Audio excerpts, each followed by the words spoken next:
Kia ora tātou, anei ngā mahi, te mahi tūpou, anei ko ngā pronoun exercises.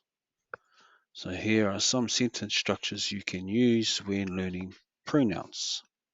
Apai. Kei te tākoro. Anei ngā pātai, so here's two questions here.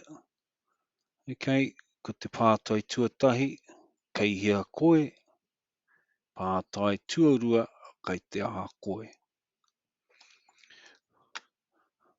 So the pictures here are to help you with your sentence structures. As you can see, we have one for futuporo, which is rugby, poitarawhiti, netball, tēnihi, tennis, kāri, cards, poitu kohu, basketball, ha kina can be sports or athletics. So what we want to do is, the question is, kei hea koe, where are you? Kei te futuporo, oh, I am at the rugby. Kei te aha koe, what are you doing? Kei te tākoro futuporo, oh. So what am I doing? What are you doing? And reply to that is, I am playing rugby. So you can use any of these pictures. You just change the word of the sport. So instead of playing rugby, example, playing netball,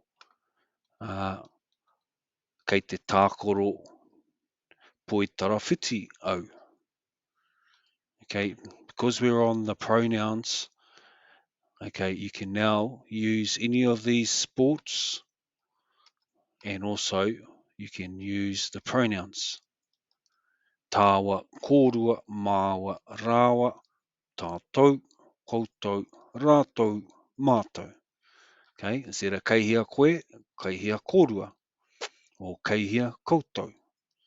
Ka pai? So that's our first slide, using some sports and how we can use it with the question using pronouns.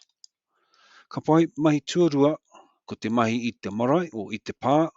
So some of the things that we will do while we're working on the marae. So some of the kupu we've put here, tapahi miti. So anyone in the kitchen that's cutting up meat, here's our word, tapahi miti.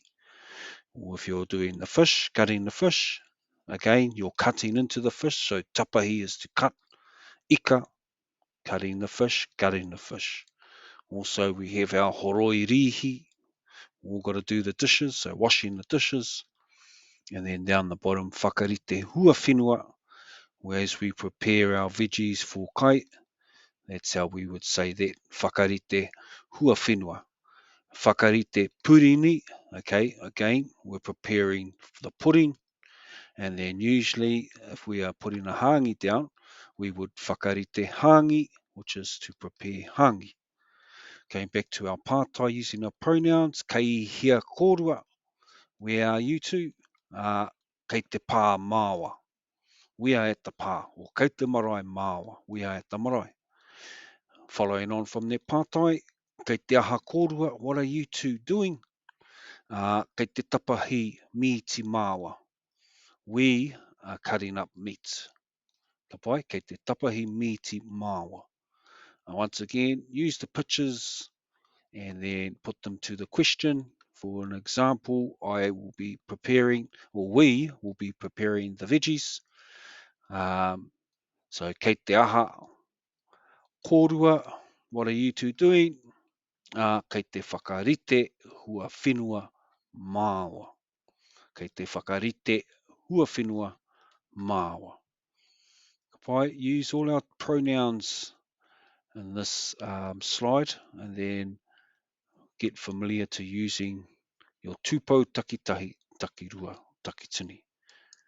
Our last slide is mahi I te moana or I te awa, so activities that are done at the sea or at the beach or at the river. Okay, we have pictures here, hiika, fishing, ruku, diving, kohi mā tai tai, gathering shellfish, eke ngaru, surfing, he tarauta, trout fishing, and he tuna eeling. Once again, e rua ngā pātai, back to the two questions. Now we've gone on to tūpou takitini, which is the bottom list, tātou, koutou, rātou, mātou. And then the question, kei hea koutou, kei te moana mātou.